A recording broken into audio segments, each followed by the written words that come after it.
যখন মাসিহুদ দাজ্জাল বের হবে, জিউসরা তাকে ফলো করবে এবং সে সারা বিশ্বকে শাসন করবে। এই ক্ষমতা আল্লাহ পাক তাকে দিয়ে মানুষকে পরীক্ষা করবেন। আপনাকে ওই সময় একটা সূরা বাঁচাবে, একটা সূরাই আপনাকে বাঁচাতে পারে ঈমান আমল তাকওয়ার পর, সেটা হচ্ছে সূরাতুল কাহফ। এই সূরার মধ্যে দেখবেন মূসা এবং খিজর আলাইহিস সালামের গল্প আছে। তিনটা প্রশ্ন করেছেন মূসা আলাইহিস সালাম, আর খিজর আলাইহিস সালাম বারবার বলছিলেন যে আমি কি তোমাকে বলিনি তুমি ধৈর্য ধরতে পারবে না। মূসা আলাইহিস সালাম প্রশ্ন করছেন, কেন নৌকা ফুটা করলেন, কি কারণে বাচ্চাকে হত্যা করলেন, কেন এই দেয়ালটা নির্মাণ করলেন পারিশ্রমিক ছাড়াই। বাহ্যিক চোখে মূসা আলাইহিস সালামের কাছে মনে হচ্ছে প্রত্যেকটা কাজই ভুল, তাই না? আমার কথা বুঝতে পারছেন? বাহ্যিক চোখে, বাইরের চোখ দিয়ে মূসা আলাইহিস সালামের কাছে মনে হচ্ছে তিনটা কাজই ভুল।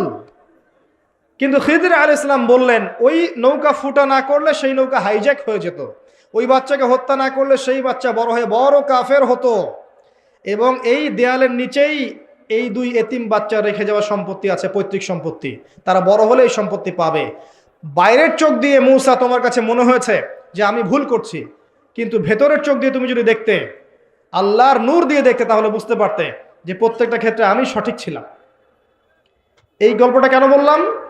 পরিস্থিতি বুঝতে হলে, করণীয় বুঝতে হলে আপনাকে দুই চোখ দিয়ে দেখতে হবে। প্রথম কথা, বাইরের চোখ দিয়ে দেখলে সব বুঝতে পারবেন না, ভেতরের চোখ দিয়ে আল্লাহর নূর দিয়ে আপনাকে দেখতে হবে, তখন বুঝতে পারবেন কি হচ্ছে। নূর কিভাবে আসবে ভাই? তাওহীদের উপর থাকলে নূর আসবে, সুন্নতের পাবন্দি করলে নূর আসবে, বেশি বেশি নফল নামাজ তাহাজ্জুদ পড়লে নূর আসবে ইনশাআল্লাহ। সূরা নূরের উপর আমল করলে নূর আসবে, সূরা নূরের উপর আমল করলে নূর আসবে, বেশি বেশি মওতের ফিকির করলে নূর আসবে, বেশি থেকে বেশি কোরআন তেলাওয়াত করলে নূর আসবে ইনশাআল্লাহ। আল্লাহর জিকির বেশি বেশি করলে, আল্লাহর ধ্যান করলে, তাসবিহ তাহলিল করলে, আল্লাহর কাছে দোয়া করলে আল্লাহ নূর আসবে ইনশাআল্লাহ। এরপরেও আরো বিষয় আছে, বিনয়ী থাকতে হবে, অহংকারী হওয়া যাবে না। একজন আলেম অনেক বড় আলেম হয়েছেন, মনে অহংকার আছে, এই মনের মধ্যে নূর আসবে না ইনশাআল্লাহ। অনেক বড় ডিগ্রি সার্টিফিকেট আছে, মনে অহংকার আছে, আমি অনেক বড় আলেম, তোমরা কিছুই না, তোমরা তেজপাতা, আমি বড় আলেম। এই অহংকার থাকলে মনের মধ্যে আল্লাহর নূর কশ্চিন কালেও আসবে না। আর আল্লাহর নূর যখন আসবে না, আপনি ভিতর থেকে অন্ধই থেকে যাবেন। আল্লাহর নূর যখন আসবে না, তখন ভেতর থেকে আপনি অন্ধ থেকে যাবেন। ইবলিসের অনেক জ্ঞান ছিল, মনের মধ্যে বিনয় ছিল না, অহংকার ছিল, আল্লাহ নূর দেন নাই, অভিশাপ করে দিয়েছেন।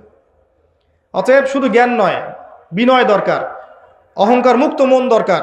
সবার কল্যাণকামী হন, সবাইকে ভাই মনে করেন, ভালোটুকু নেওয়ার চেষ্টা করেন, খারাপটা ছেড়ে দেন, সমস্ত উম্মার কল্যাণকামী হয়ে যান। গীবতের, তোহমতের, অহংকারের, রিয়ার এসব সংস্কৃতি বর্জন করেন, মনটা পবিত্র করেন। কদ আফলাহা মান যাক্কাহা ওয়া কদ খাবা মান দাসসাহা। আল্লাহ নূর আসবে ইনশাআল্লাহ তাআলা। তখন দেখবেন আপনি আল্লাহর চোখ দিয়ে দেখছেন, আল্লাহর কান দিয়ে শুনছেন, পরিস্থিতি আপনি বুঝতে পারছেন, এবং কি করতে হবে আপনি নিজেই বুঝতে পারছেন ইনশাআল্লাহ।